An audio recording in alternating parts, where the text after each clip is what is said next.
Did Iran raise a white flag? Iran's president said today, "We will avenge Khamenei's blood." Trump told the media, "Iran's new leaders want to talk," and I agreed. And today's strike in Iran, the American Air Force's B-2 monsters shook Iran's skies and destroyed the missile stockpiles. The IDF, in a dramatic announcement, "We have completed the elimination of the top leadership of the Iranian terror axis in the Middle East." From Sinwar to Khamenei, the entire Iranian axis has been eliminated. An unprecedented pace.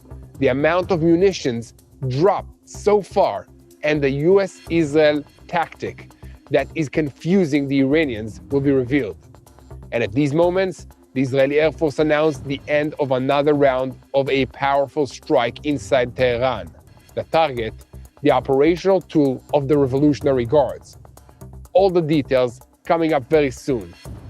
The Middle East is burning, and there is no country on the map of the Middle East that is not playing a role in the war against Iran's Revolutionary Guards and their proxy branches in the Middle East. So hold on tight, because we are already starting. I'm Yair Pinto, and this is your Boots on the Ground, bringing you the whole truth about what's happening in Israel and in the Middle East. And right now, also what's happening inside Iran. The assassination at the top of the Revolutionary Guards pyramid caps down months of consistent damage to the leadership of Hamas, the leadership of Hezbollah, and the Revolutionary Guards. While in Iran, they are dealing with the governing vacuum that has been created. Fighter jets continue to bomb security targets across Iran in order to thwart future threats. After the elimination of Khamenei and additional senior officials, Iran launched a response.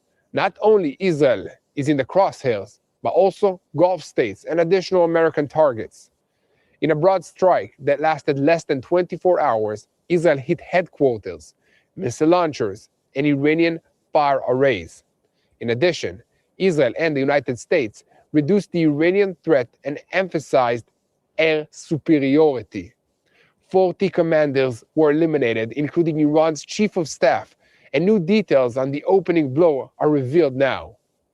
And from the American side, B-2 bombers struck underground missile sites inside Tehran. 4 stealth bombers dropped dozens of bombs on a direct flight from the United States. The aircraft are capable of carrying dozens of heavy munitions and penetrating deep into the enemy territory without being detected by the radar systems. They dropped dozens of bombs weighing 900 kilograms. And I just want to remind our viewers, we are talking about the United States bomber, which is capable of flying nearly 10,000 kilometers without refueling. In addition, the IDF announced just now that it completed another wave of strikes inside Iran. At the center is the general headquarters of the Internal Security Forces, which served as a command and control center during the suppression of the protests and the massacre that was carried out against tens of thousands of Iranian civilians in the country. And since the beginning of the operation, about 40 commanders were eliminated in 1 minute, and within the strikes in Tehran, 7 of the senior figures of Iran's security system were terminated, including the chief of staff, Abdel El-Rahim Mousavi, who was appointed after the elimination of his predecessor in operation with Lion's Might. So look, the Iranian side has issued responses that recently they have problem with responding. Iran's president published a mourning statement over the elimination of Ali Khamenei. He called the strike an open declaration of war against Muslims and promised that the Islamic Republic will avenge the supreme leader's blood. Larijani threatens, "We will strike with force," the likes of which they have never experienced. It's not that Iran is not responding. It is indeed attacking across the entire Middle East region. The ongoing updates show that the United States Army announced that 3 soldiers were unalived and 5 were seriously wounded. And a synagogue shelter in Israel was hit directly in Bet Shemesh, and 9 were unalived in this disaster.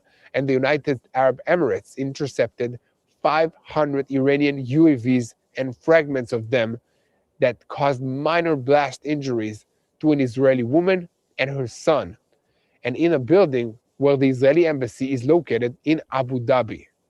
So, did Iran raise a white flag?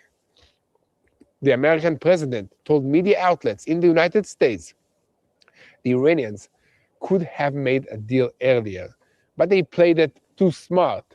Trump refused to reveal when he will hold talks with Iran's new leadership. And on social media networks, the United States president updated and jabbed at Iran, saying we sank 9 Iranian ships. Besides that, their navy is doing great. Question mark. Iran's foreign minister announced it is possible that Khamenei's successor will be chosen within a day or 2 days, and reports coming in recent hint that Iran's former president, Ahmadinejad, was also eliminated. Again, the former president, Ahmadinejad, was eliminated as well. These are the reports that are coming in. So Iran's Revolutionary Guards are at the crossroads. Khamenei's death and the battle over the succession, with no official heir, and at the height of a direct military confrontation with Israel and the United States, Iran is entering a critical transition period that puts the regime's resilience to a test. The battle for the future of the Islamic Republic is getting on its way under the shadow of a dangerous governing vacuum. And bin Salman is furious at Iran. Trump gave him a blank check to do as he wishes. And in response to the American-Israeli strike, Iran launched a UAV that hit a luxury hotel in the Emiratis. The relations between the Sunni Emirati and the Shia Republic are influenced by broad economic ties, but mainly by 500,000 Iranians who left their homeland for the good life. And right now, Trump gave bin Salman a green light to strike Iran. Wow, that's a lot of stuff that we need to talk about today. So let's dive into the details. In the meantime, please let me know that you are with us. Tell me where you're coming from and what do you think will happen in this situation. Will this escalate or is this the end? I'm Yair Pinto, and this is your Boots on the Ground report, bringing you the whole truth about what's happening in Israel. And this is day 2 of Operation Roar of the Lion, the American-Israeli strike against the Revolutionary Guards Corps in Iran. I will bring you all the most precise details that we have obtained and the most up-to-date picture of the situation at the source in the Middle East. So 1 second before we begin, I want to call on you to continue to spread the truth. Share our content with as many people as possible. Click that subscribe button. And if you want to see daily life under war in Israel, you're also welcome to look for me, Yair Pinto, and Mati Shoshani on social media.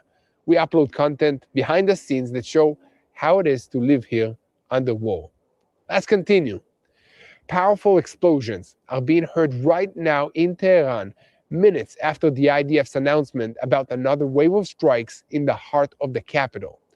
Dozens of fighter jets are operating above the city with air superiority, striking sites defined as the regime's command and control centers. And the one question hovering over the second day of Operation Roar of the Lion is this: if this is only the beginning of the deep phase, how much firepower is still left for all sides, and what is the next thing that could break?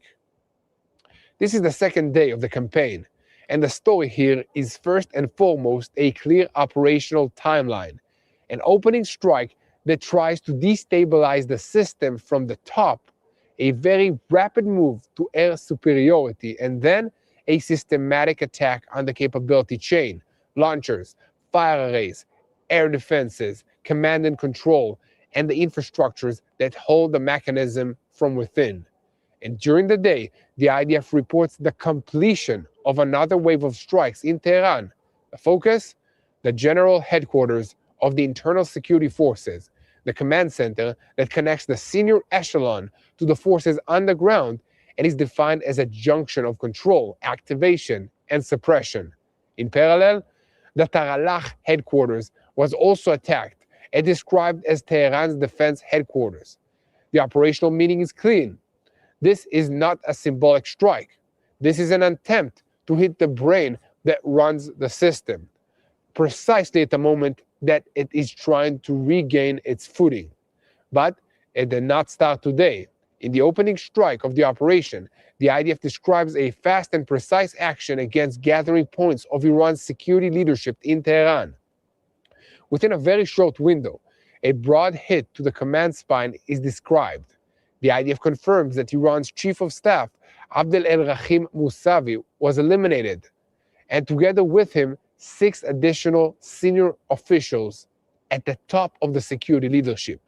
Mousavi is described as the one responsible for managing the campaign and commanding the launch of hundreds of ballistic missiles towards Israel in the last confrontation alone. Alongside this, in the same framework of strikes in the capital, additional names at the top also appear. Ali Shamkhani, a senior security advisor and secretary of the Defensive Council, and also Muhammad Pakpour, defined as the commander of the Revolutionary Guards, the man upon whom the fire arrays and the guidance of the terror arms in the region rest, as well as the management of the suppression of protests at home. In addition, in the same sequence of updates, the IDF reports the elimination of the regime leader, Ali Khamenei, in Tehran as a peak point in an ongoing effort to strike the leadership of the terror axis throughout this war. In parallel to the hit on the people, there is a broad hit on infrastructure. It is described that in the opening strike, dozens of defense systems in the western and central Iran were destroyed in order to establish air superiority over Tehran. The IDF also reports the interception of more than 50 unmanned aerial vehicles that are launched from Iran towards Israel since the beginning of the operation. And in the same breath, they emphasize there is no 100% defense. The area in Bet Shemesh is the most painful proof of this. A shelter took a direct hit. 8 homes were almost completely destroyed. The result is severe. 9 were killed, and 51 were wounded, including 2 seriously and 4 moderately. Fire and rescue forces and home front command rescued casualties from the rubble. In the IDF, they say that an early warning was activated and that an investigation is taking place right now. And within all of this, the strikes do not remain only in Tehran. Today, there was also reports of strikes at the airport of Tabriz in western Iran. 2 fighter jets that were ready to take off, an F-5 and an F-4, were attacked. This aligns with the line of action to leave the Iranians without the ability to create a convenient air encounter and to preserve the aircraft's freedom of action over the depth. Now comes the American part, and it raises the level because overnight stealth B-2 bombers operated against the underground ballistic missile facilities in Iran. 4 bombers dropped dozens of bombs weighing about 900 kilograms, up to about a ton, on fortified sites inside caves and underground installations. The bombers took off from the Whiteman Air Force Base in Missouri, carried out the mission without intermediate landings, and were refueled in the air by KC-46A tanker aircrafts operating from the Azores Islands in the Atlantic Ocean. United States Central Command confirms that the strikes are delivered a sharp message of determination. Why is this important? Because this arena is built on underground missile cities. At least 5 such cities are described as dispersed across Iran, including in Karmenashah, the province, Samenan, and the Persian Gulf arena. When the launch array is understood and is underground, you need a platform that can reach it, can penetrate it, and can deliver heavy, precise ordnance. And that is exactly the B-2's role in this wave. And alongside the skies, the maritime space is boiling. U.S. Central Command reports the sinking of a warship of the Iranian Navy in the Gulf of Oman, east of the Strait of Hormuz, in the southern arena of Iran. And afterwards, an American claim also appears about sinking 9 Iranian ships. This is no longer a signal This is a naval pressure that draws Iran a dangerous border around shipping lanes exactly at the critical junction point of Hormuz. Here, the division of labor between Israel and the United States of America also comes in. The coordination is tight. The Americans are focusing mainly on the southern Iran area and on the Gulf space. Israel is operating mainly in the west and in the center. The pressure comes from two directions. On one side, striking in the depth and in the capital. On the other side, forcing Iran to defend itself around the Gulf and at the sea. And when we talk about depth, we are not talking only about launchers. In the IDF, they say that the target is the entire value chain of weapons, production, storage, command, control, and also the mechanisms that hold the regime, including the suppression mechanisms and the besiege, which is suppressing the protesters. So the logic is simple. A launcher can be restored. A control system and an industry that produces, plants, and operates is much harder to restore under continuous fire. And at the same time, Iran is not staying with a pinpoint response. It is dispersing its fire across the entire region. The fire towards Israel continues. But at the same time, a front is opening against the Gulf states, against the American bases, and also against sensitive targets. There was a report of 3 American soldiers that were killed and 5 seriously wounded in the strikes. And in the United Arab Emirates, an unusual picture is being received in scale. So far, it was reported that they have dealt with 167 missiles and 541 Iranian UAVs. 154 missiles were intercepted. 13 fell into the sea. 506 UAVs were intercepted and destroyed, and 35 crashed on the UAE territory and caused damage. 3 fatalities and 58 wounded were reported. And within this, there are also pinpointed incidents with significance, remains of an intercepted UAV that struck the Idhib Towers in Abu Dhabi. This is the building where the Israeli embassy is located in, and 2 Israelis were lightly injured from this blast. There were also reports of fires and damage in Dubai, including around the Jebel Ali port, and an incident at the Dubai airport with wounded. In Bahrain, there was a report of damage at a hotel and at the airport after UAV strikes and of broad interceptions. 45 missiles and 9 UAVs, including the Shihab 136 model. In Qatar, there were reports of explosions and instructions for residents to remain in closed buildings. In Jordan, there were reports of dealings with 49 UAVs and ballistic missiles. In Kuwait, they announced the interception of aerial targets in the south of the country. And in Oman, there was a report of an attack on a commercial port by 2 UAVs, with 1 injured in workers' housing. And within this picture, in the IDF, they assess that the Iranians are moving to a drip pattern. What does that mean? It means fewer massive barrages, more dispersed launches, perhaps also evacuation of permanent sites. But the important bottom line is this: the ability to launch still exists, and therefore, this campaign does not end in the day or two. It is being built as deep treatment, and it will be measured by how quickly they manage to reduce the threat from an existential level to a residual level while maintaining full air superiority. This is the combat situation at the end of day 2. Israel, with continuous air presence and waves in Tehran.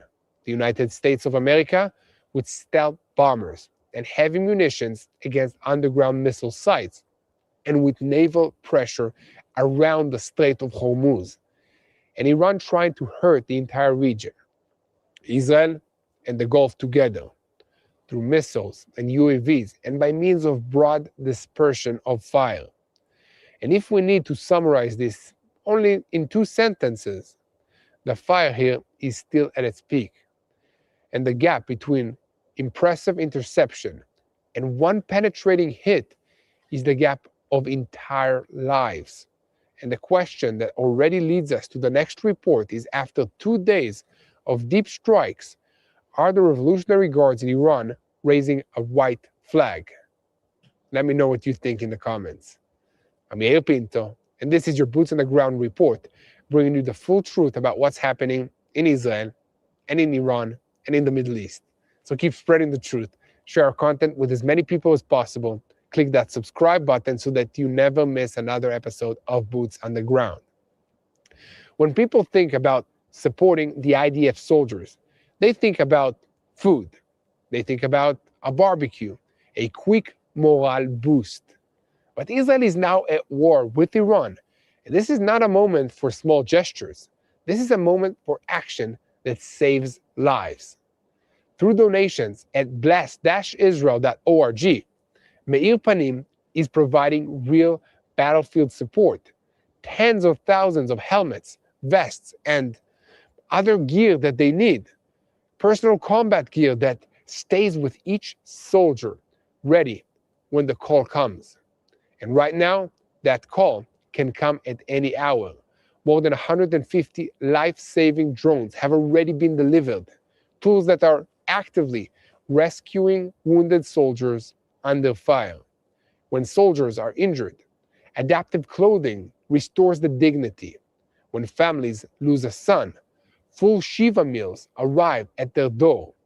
Every week, 500 reservist families are supported.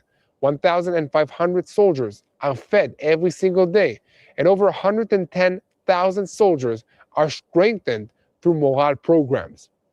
In a direct war with Iran, this support is not symbolic, it is essential. So stand with Israel's soldiers right now. Go to bless-israel.org. Again, that's bless-israel.org. And let's continue. In the Middle East, this fire, is Iran raising a white flag or only looking for a breath so it can come back bigger and stronger? Since the elimination of Supreme Leader Ayatollah Ali Khamenei in a joint strike by Israel and the United States, the diplomatic track has entered a state of accelerated pulse.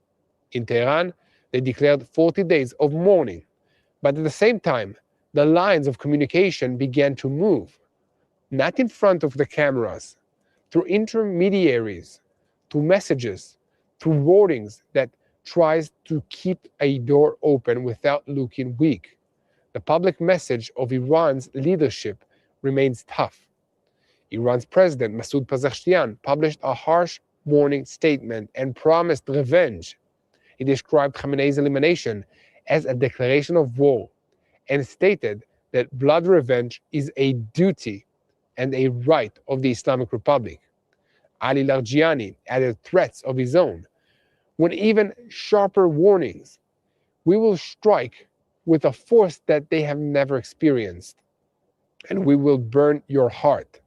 This is the official language meant to hold the street, hold the Revolutionary Guards, and prove that the regime is still standing. But precisely alongside these threats, another line is also beginning to be heard. A line of a maybe we can stop. Iran's foreign minister, Abbas Araghchi, spoke with the foreign minister of Oman, the same country that has been identified for years as a mediation channel. In that conversation, Araghchi said that Iran is open to any serious effort to reduce escalation and called to return to stability. Oman, for its part, pushed for stopping the fighting and returning to the table. This is not the wording of surrender, but it is wording that signals there is pressure, there is pain, and there is an understanding that the campaign could continue longer than the regime is able to bear. This is exactly where Washington comes in. Donald Trump said publicly that the new leaders in Iran want to talk, and he agreed. He did not commit a time. He also did not sell a ceasefire. On the contrary, he jabbed and threatened in the same breath. In one statement, he claimed that the Iranians could have made a deal earlier, but played it too smart. And in another statement, on his social media network, Truth, he bragged about sinking 9 Iranian ships and added a sentence that paints the style. Besides that, their navy is doing great. This is diplomacy, Trump style. a stick, a carrot, and a media slap in the same package. And at the same time, this diplomacy is being conducted under real fire, with a real price. U.S. Central Command reported 3 American soldiers that lost their lives and 5 that were wounded. That is a figure that immediately changes the conversation in Washington. How long can you sustain a campaign like this without being dragged into a long conflict? And how much pressure will be applied to reach a talks track, even if only to freeze the front? In Jerusalem, the messages move along a similar line. One hand continues to strike, the other hand keeps the political key in its pocket. Benjamin Netanyahu, the Prime Minister of Israel, and the political echelon project full coordination with the United States while maintaining a firm line. From the Kiryah, the bunker in Tel Aviv, as well, messages are heard with the style of the strikes will intensify and we will continue to hit the terror regime. Shuk el Yarech. Shok el Yarech is in Hebrew. It's a saying to hit them hard. And in practice, alongside the statements, you can see depth of action, a high sortie rate, a sequence of strikes, and a focus on targets that reduce the ability for future response. The numbers that were published reflect intensity. Within the first 30 hours, about 2,000 munitions were dropped in about 700 sorties. And in the military, they described it as a comprehensive dental treatment. Not a slogan. It is described of a method, sustained pressure, cutting capability layer by layer, until the other side struggles to produce a continuous fire sequence. And within all of this, Iran is facing an internal test unlike anything it has faced since the 1979 era. After Khamenei, there is no official successor, and according to the constitution, the assembly of experts is supposed to choose a leader, but everyone knows the decisive power lies with the Revolutionary Guards. Names like Mujtaba, Khamenei, the son, or figures like Ali Larijani surface as possibilities. But every choice that is coming up has multiple options. A dynastic successor could ignite internal opposition. A pragmatic successor could be interpreted as a weakness, and a temporary leadership council could project a dangerous vacuum. Iran's foreign minister already said that a new leader could be chosen within a day or two. That is a timetable meant to prevent chaos, but it also indicates panic. Into this fracture, more fog also enters. There are hints that Iran's foreign president, Mahmoud Ahmadinejad, was also eliminated. This is not closed information, but the very noise around it signals the depth of the upheaval. Iran is not only under fire, it is under instability at the top. And now, another diplomatic circle opens outside the tangible game of Israel, US, Iran. And I'm talking about the Gulf states. Iran launched a UAV that hit a luxury hotel in an Emirati hotel in the Gulf. And bin Salman is furious. Trump gave him a blank check, a green light to respond and to strike Iran. Even if not, every detail here is backed with the same weight. The overall picture is clear. Iran is managing to drag Arab states from the gray line into the line of fire, and that changes the balance of pressure on it, and also its ability to find a diplomatic exit. So, is it a white flag? What do you think? Let me know in the comments. Right now, it looks more like an attempt to open a diplomatic channel while the regime is bleeding and searching for internal stability. Iran says, we will avenge, but sends a message of open to reducing the escalation. And then Trump says, they want to talk, but continues to apply force. And Israel keeps the operational pace very high so that the situation does not form where the talk becomes a smokescreen while Iranian fire capabilities are recovering. And the bottom line at this moment is very simple. The strikes are not stopping, and the future of the Middle East is still open. It's dangerous and it's unpredictable. The question is, what will come first? A diplomatic thread that catches before the region ignites, or a response wave through the proxies that will try to turn the entire board, from Lebanon to Yemen, into one arena of fire? We will be here to report on every development on the subject. So keep spreading the truth, share our content with as many people as possible, hit the subscribe button, and most importantly, do not forget to pray, because this is a spiritual war, and we need all the prayers that we can get, because God is listening. First and foremost, let's pray for all the families of those that lost their lives. If it's the United States military personnel, if it's the Israelis in Bet Shemesh, not far from here, let's pray for the family, for God to comfort them. Let's pray for wisdom to our leaders. Let's pray for our enemies to have a change of heart and stop launching these terrorist attacks against us, against the forces of the West, and against our allies.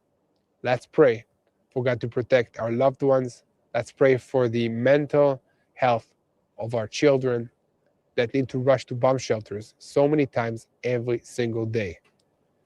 Let's pray for the future of the Iranian people, to have better leadership, to be free of these evil regimes that took over their country. Let's pray for the peace of Jerusalem.